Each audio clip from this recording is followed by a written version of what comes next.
Well, welcome to the 700 Club. Let's go over to the CBN newsroom for today's top stories.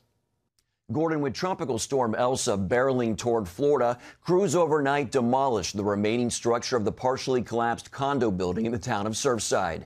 And then rescuers were given the all clear to resume work looking for possible survivors. Dale Hurd has the story. After a series of controlled explosions, the remaining portion of the building came crashing down Sunday night at 10:30 p.m. local time. The blast was designed to fall away from the existing rubble to give search and rescue crews additional room to look for the 121 people still missing after part of the building collapsed June 24th.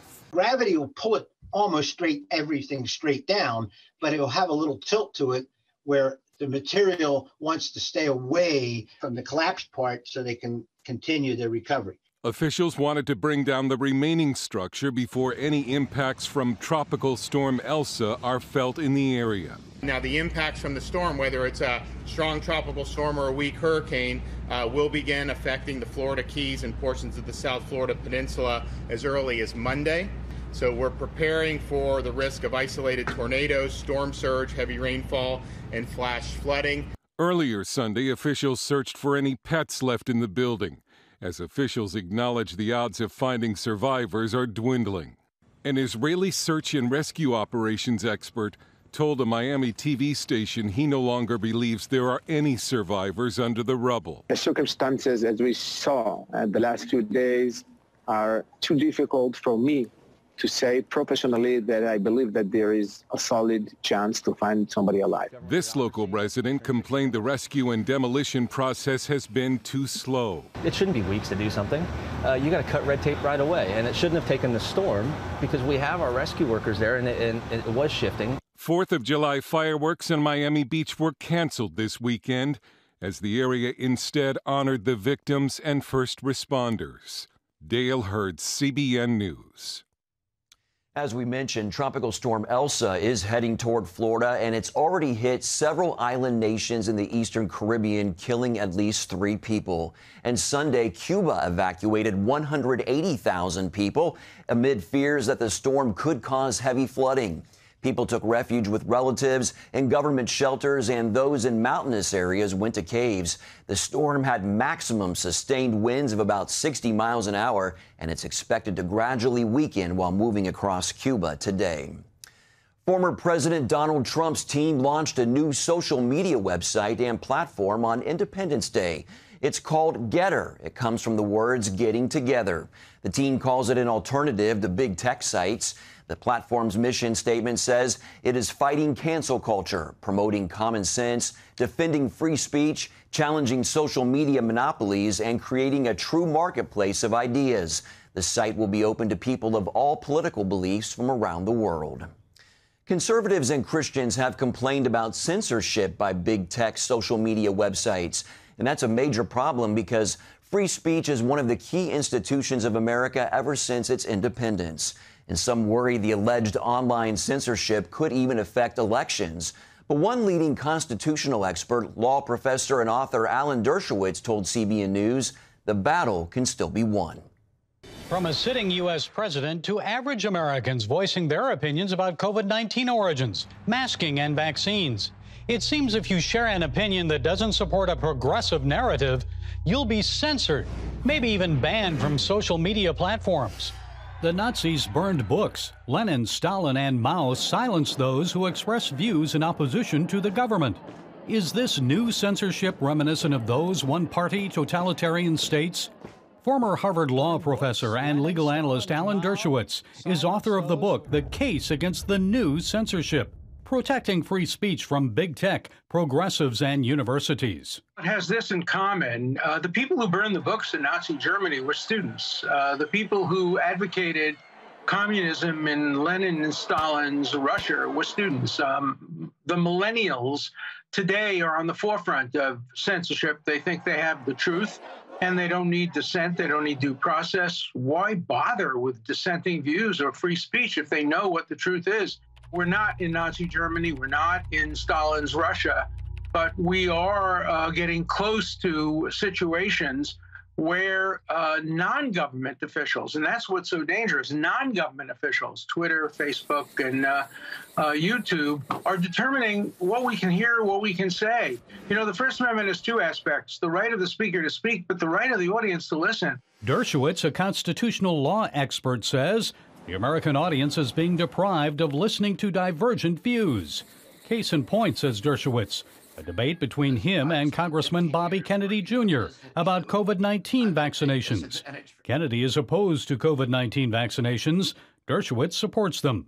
Their video debate was censored by YouTube. Most likely, YouTube took the action because of the anti-vaccination views of Congressman Kennedy.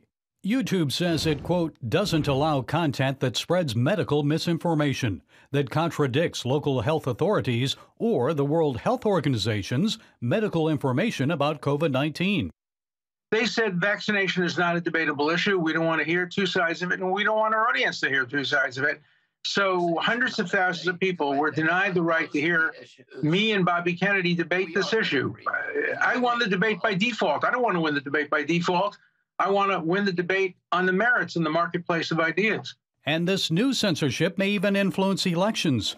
Last fall, just prior to the presidential vote, the New York Post story about Hunter Biden's laptop and money transfers from China and Ukraine was banned on social media.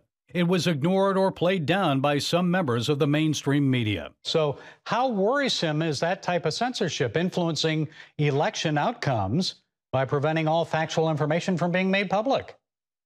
It's very dangerous because it not only prevents that or has interference with that, but on so many other aspects of life, on whether to take a vaccination or not, on other issues. The head of the little town of Brooklyn Center said that he thought that the woman police officer who pulled out her gun instead of her taser and thought she was firing the taser, yelling taser, taser, taser.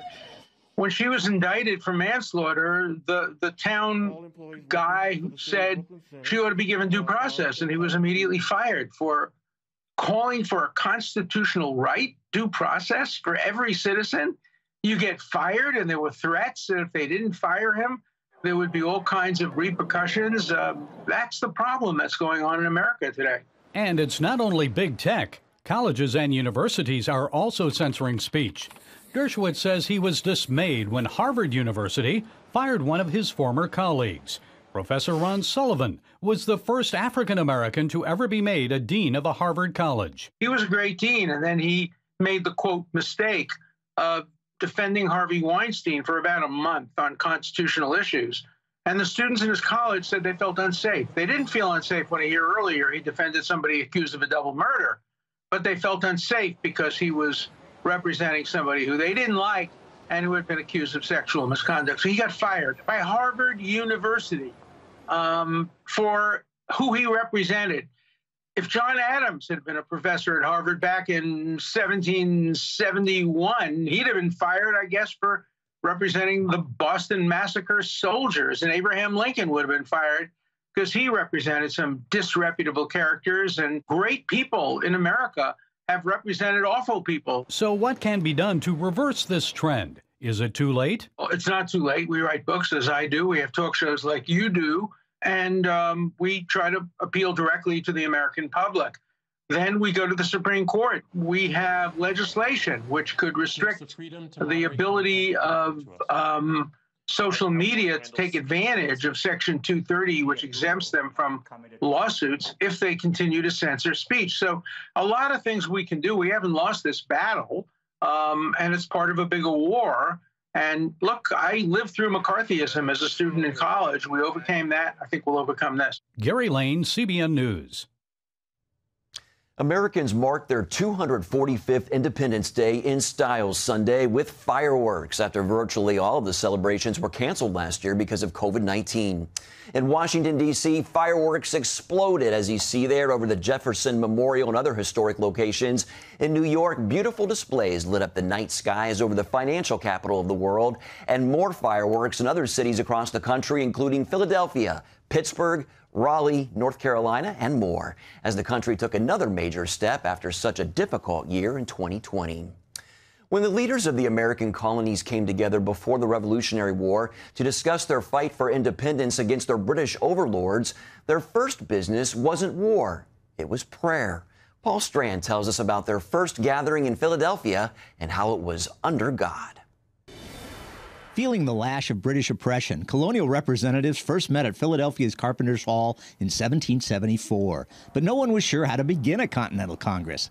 Firebrand Samuel Adams jumped in with a controversial proposal. Let's open in prayer.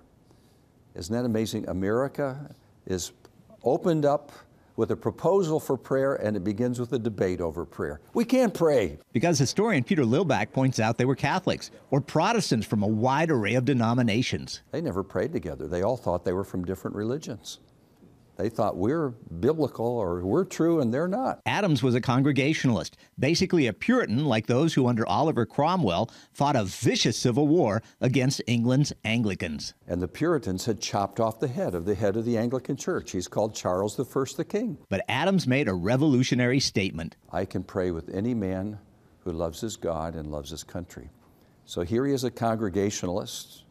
And he says, I hear there's just such a man over in that church over there, the Anglican Church. He proposed its pastor, Jacob Duché, open the Congress in prayer. It was at that moment that Samuel Adams created the American ecumenical spirit, where in the public square we can walk over our denominational boundaries. Literally, if you will, he stepped over the aisle. Duché came, but all dressed up in fancy priestly robes. He came in his full pontificals, which meant he was really decked out with the very things that Puritans hated. He held the Anglican Book of Common Prayer, which Puritans loathed. But then Duché began the reading set long ago for that day in the book. With a possible war looming, the Congress felt it was a totally prophetic moment, as the reading was from Psalm 35, about being loyal to an elder who suddenly betrays. That we had been loyal to the mother country, and they're turning against us and harming us. It started out, fight against them that fight against me. John Adams wrote his wife. You would have thought in God's providence that was put into the Book of Common Prayer just for this day for us. Duché's prayer then asked God for freedom from the rod of America's oppressor